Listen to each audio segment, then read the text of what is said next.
ketemu lagi kita di podcast versi terbaikmu. Dan pada episode kali ini kita akan membahas tentang puasa dan bau mulut. Bagaimana dengan puasa kalian semua? Semoga lancar-lancar saja ya. Dan pada hari ini saya Rita bersama Revi dan juga tentunya ahli gizi kita yang seperti biasa menemani dan memberi pencerahan buat kita, Mbak Sylvia. Hai Mbak Sylvia. Aduh, luar biasa. Selalu hadir, selalu memberi pencerahan buat kita. Masya Allah, terima kasih Mbak Sylvia. Sehat ya Mbak ya? Sehat. Aduh, Malang gimana kabarnya Malang? Baik. Oh Mbak Sylvia asli Malang ya. Iya. Oke. Baik. Nah, gimana nih Mbak Sylvia? Kita tadi saya sampaikan bahwa kita akan membahas tentang puasa dan bau mulut ya, karena banyak kadang-kadang orang yang suka bilang, aduh jadi nggak pede nih ngomong gitu ya. Emang kenapa sih Mbak gitu? Emang iya gitu loh, bahwa kalau puasa itu ada hubungannya ya sehingga bisa menghasilkan, atau seringkali orang mengalami bau mulut pada saat berpuasa. Emang iya ya? Jadi sebetulnya itu hal yang normal. Jadi proses fisiologis gitu lah ya. Jadi hal yang wajar. Karena kenapa? Kan saat puasa produksi air liur menurun. Pasti kan karena kan kita nggak minum gitu ya, bener-bener pause kan, kering. Akhirnya mulut gitu. kering. Mulut kita kan kering ya kan. Nah saat mulut kering itu bakteri sebenarnya gampang tumbuh. Bakteri itu. Nah jadi akhirnya muncullah itu bau mulut. Cuman bisa bau mulutnya tuh masih wajar. Jadi masih dalam hal yang batas normal. Bukan berarti karena wah kita kadang tuh orang kan kurang sering sikat gigi nih berarti gitu. Padahal nggak selalu seperti itu. Oh iya. Oh nggak ada hubungannya sama itu artinya ya? Atau berhubungan dengan masalah kesehatan? Enggak juga berarti ya? Jadi kalau bau mulutnya terlalu parah, itu biasanya ada masalah kesehatan. Oh. Biasanya di kesehatan mulutnya. Kayak misal contoh sariawan, gusi berdarah, ada infeksi. faktornya gitu. Jadi akhirnya itu membuat baunya semakin Semerbak. iya. Amandel. Bisa pengaruh juga. Jadi dilihat kan biasanya bisa membesar gitu ya, bisa yang gede gitu ya. Nah itu juga pengaruh sebetulnya. Oh seperti itu. Sebaiknya gimana tuh untuk bisa nggak sih saat puasa itu dikurangi bau mulutnya kan, kalau karena tadi kan air liur itu berkurang ya, atau kita sering kumur-kumur dengan zat apa gitu, perlu itu baik nggak sih? Sebenarnya lebih ke sikat giginya. Caranya harus betul dan waktunya. Karena orang berpikir bahwa kalau sering sikat gigi akan oke. Padahal enggak. Tapi kalau kita sikat gigi kan biasanya pas berbuka sama sahur kan. Betul. Iya kan? Nah itu caranya. Cara dan waktunya. Jadi durasinya paling enggak 2 menit lah. 2-5 menit. Sikatnya. Harus bener. Memang kalau nyikat tuh kudu pelan, harus pelan. Dan Lembut, gerakan lembut ya, berputar. Iya. Dan jangan pakai pasta gigi gitu ya. Yang formulanya keras. Oh. Kandungannya. Jadi kan kita sebaiknya yang kayak gimana tuh pasta gigi yang kita gunakan tuh, yang misalnya yang tidak keras tuh yang seperti apa gitu? jadi sebenarnya mulut kita bisa ngerasain. Kalau mulut kita sampai kerasa kebas, nah itu sebenarnya tanda-tanda. Bahwa Kayak itu kebas tuh terlalu Tebel apa? dingin gitu loh.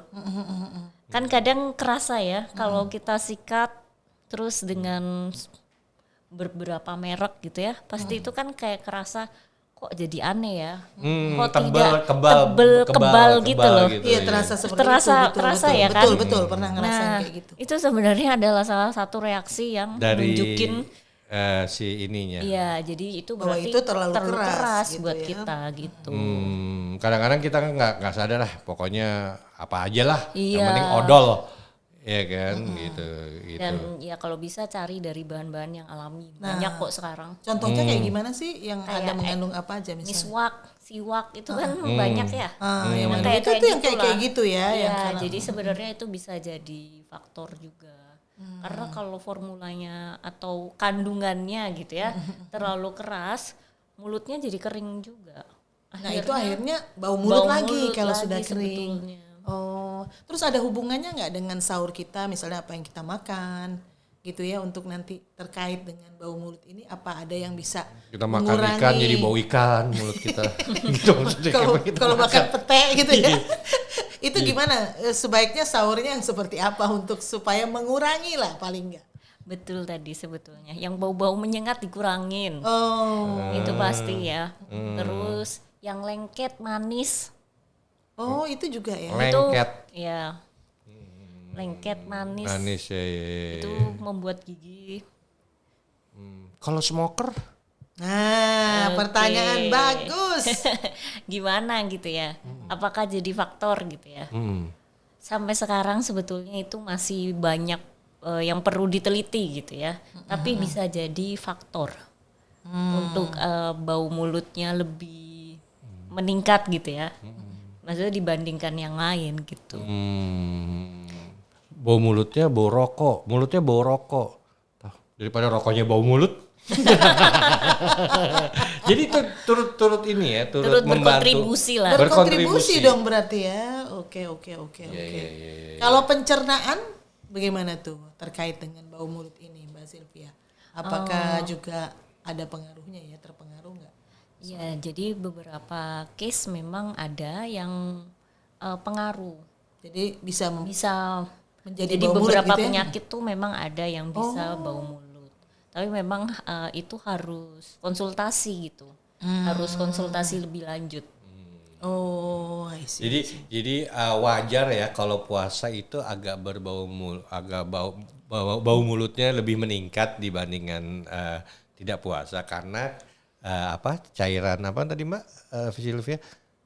Air liur. Air liurnya Kita tuh menurun produksinya ya. Jadi kering. Produksi Itu yang menurun karena kita juga jarang minum di situ ya. Betul. Oh gitu, jadi bukan sesuatu kayaknya gue penyakit deh gitu ya, nggak usah dirisaukan jadi Mbak, Ya, atau tetap. gimana? Jadi Nah pasti ini kapan kita perlu konsultasi ya, sesuatu yang perlu dirisaukan seperti Pak Revi bilang itu pada saat seperti gimana? Jadi kalau misal sampai ya, itu pasti kita sebetulnya penting sekali untuk tubuh aware. Tubuh tuh tahu. Jadi kayak kita tahu perubahan-perubahan yang terjadi. Kita pasti tahu dong bau mulut yang sebelum kita puasa, saat puasa, dan itu ganggu orang nggak? Dan orang sekitar pasti tahu. Saat kita face to Iya, face. itu kan pasti ngerti kan. Iya. Nah dari situ kita mulai, oh ini oke nggak? Nah itu kita perlu cek. Kita perlu lihat apa gusi kita berdarah atau sariawan atau mungkin ada hal-hal tertentu di mulut. Gigi kayak bolong, luka. gigi bolong. Iya itu juga bisa. Terus Bisa ya gigi bibir, berlubang itu termasuk iya, ya? itu juga bisa. Jadi lihat dari kesehatan mulut dan gigi secara keseluruhan. Mulut sekitarnya gitu loh. Kecuali memang penyakit, nah itu harus cek lebih lanjut ke dokter. Jadi kita yang perlu mereview sendiri ya, analisa nih statusnya situasi permulutan saya gimana gitu ya. Kadang-kadang kan saya ngobrol misalnya ada orang bau mulut kan, saya kan nggak agak begini kan, dia begini juga, jadi saya nggak pede, apa gue yang bau mulut ya? Kok dia begini juga? Ya kan, tapi ya itu ya, jadi hal yang biasa kalau puasa memang karena air liur kita kurang berproduksi ya Mbak ya. Walaupun kita sudah minum aturan tadi 8 gelas per hari. Per hari ya. Tadi ya. Nah bayangkan kalau yang kurang dari 8 gelas per hari, makin kering lah. Makin kering. Jadi itu perlu kita perhatikan ya. Atau kita makan permen terus. Gimana lagi Buka puasa nggak? konsepnya? Buka puasa. Pas buka. Tadi saya juga bingung ini konsepnya pas puasa. Kalau permen itu nggak. Permen kan Membantu nggak? lengket. Oh, jadi tadi yang manis dan lengket. Manis ya. dan lengket. Iya kan. Baru nemu tuh gue. Manis dan lengket apa dodol? Ternyata permen. Permen. Tapi selain berarti kan tadi sikat gigi nih bisa membantu lah ya pada saat sahur bisa membantu. Terus apalagi Mbak Sylvia yang bisa membantu untuk Obat menjaga kumur? napas kita tetap segar ya. Membersihkan lidah. Hal yang lupa Sikat juga. disikat. Kan ada Ada odolnya juga. bukan yang kayak ada pembersih yang lubang Ada. kan pembersih lidah ada ya. Ada loh, benar. Atau kalau enggak ada beberapa sikat yang belakangnya bisa untuk bersihkan lidah. Bolak-balik gitu. Jangan sikat kamar mandi. Iya. Sikat gigi nih ya. Nah, itu bisa Tapi buat kalau sikat bersihkan. gigi juga nggak disarankan. Artinya memang Iya, pakai yang memang pembersih lidah lebih betul, baik. pakai pembersih Oh, lidah. I see. Jadi itu buat bersihkan. Dan kita lakukan setiap kita sikat gigi, Sikat gigi, dibersihkan juga bersihkan. lidahnya. Berarti Nah, kalau ini yang sikat gigi lupa 2 kali biasanya. ya lidahnya juga 2 kali gitu. 2 kali, iya begitu betul. ya. Bersihkan lidahnya. Jadi dari belakang ke depan gitu. Oh, Gerakannya nggak boleh salah juga dan lembut juga harus dengan Iya, penuh kelembutan. beda sih memang. Sama hindari makanan-makanan penyengat sih. Ya Kalau kayak durian, selama pete. puasa kan gorengan tuh merajalela tuh, Pak. nah benar. Ya kan bakwan lah, apalah, pokoknya kan itu juga membantu proses bau mulut atau tidak? Oke, Nah, jadi ini menarik nih, sebenarnya karena orang kayaknya Gorengan buka itu puasa pinggir tanpa jalan, gorengan, jajanan ya kan, Iya. jajanan. sebetulnya nggak apa-apa kalau sebenarnya nggak apa-apa dalam porsi yang wajar. wajar. Oh. Tapi kalau memang berlebih sebenarnya itu pasti lemak kan. Terus Oh. harus benar-benar bersihkannya, yaitu cara membersihkan. Jadi nanti bisa lihat lah. Kalau mungkin di sini karena nggak ada daminya gitu bingung ya. Jadi cara banyak di YouTube tuh cara membersihkan cara membersihkan Kan gigi. Mungkin yang kita betul. episode berikutnya kita undang band gigi ya untuk kita bersihkan. Khusus ya, khusus. Iya. Oh gitu ya, Mama caranya. Ya. Caranya karena bisa membantu. Jadi tahu caranya harus berputar. Ini menarik sih karena kita nggak terbiasa ya. Biasanya yang diperhatikan gigi saja kan. Ya, terus harus supaya terus rajin bersihkan karang Karang gigi. gigi kan harusnya ke dokter gigi tiap 6 bulan sekali kan. Bukan 6 tahun. 6 Sedangkan kita pergi ke dokter gigi Kalau kalau udah sakit. sakit. betul. Gigi. Dan kadang iya ada promo tuh cabut gigi 1 Gratis ekstra 1. gratis 1 lagi. Jadi malah takut ya. Iya. Kalau kumur tidak membantu kan banyak obat-obat kumur yang si merek apalah itu membantu enggak juga. Oke, jadi sebetulnya perlu dilihat juga kandungan dalam kumur itu. Oh, Keras nggak gitu?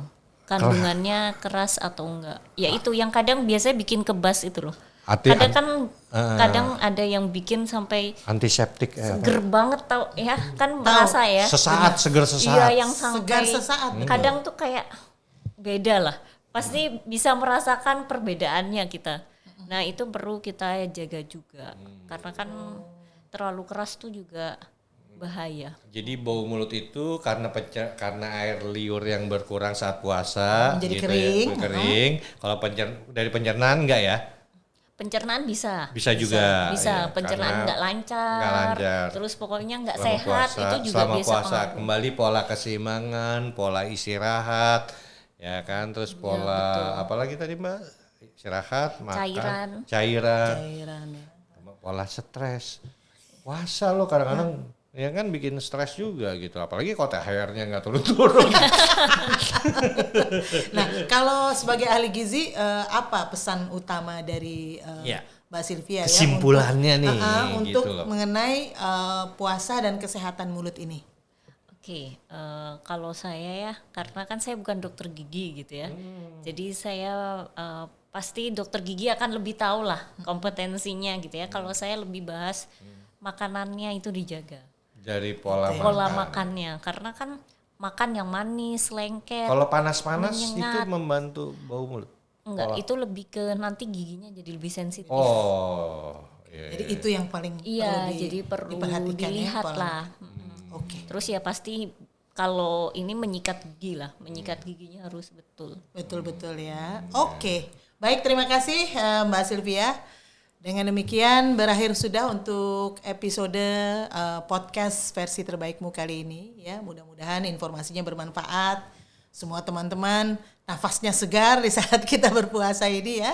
Dan selalu ikuti episode-episode dari podcast versi terbaikmu karena kita akan membahas bagaimana mencapai keseimbangan bukan hanya kesehatan fisik tapi juga mental dan finansial dan juga bagaimana mengoptimalkan potensi diri kita. Sampai di sini dulu, saya Rita. Dan saya juga Revi beserta ahli gizi kita, Mbak Sylvia. Sampai ketemu lagi di episode berikutnya.